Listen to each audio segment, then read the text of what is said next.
পূর্ব থেকে পশ্চিম, উত্তর থেকে দক্ষিণ।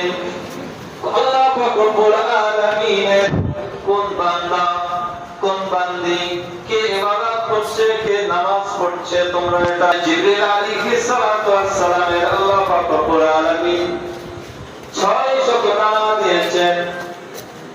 দুটো ডানা এমন আছে একমাত্র এই শবে কদরের রাত্রি উন্মুক্ত করে রাখে। বলুন সুবহানাল্লাহ।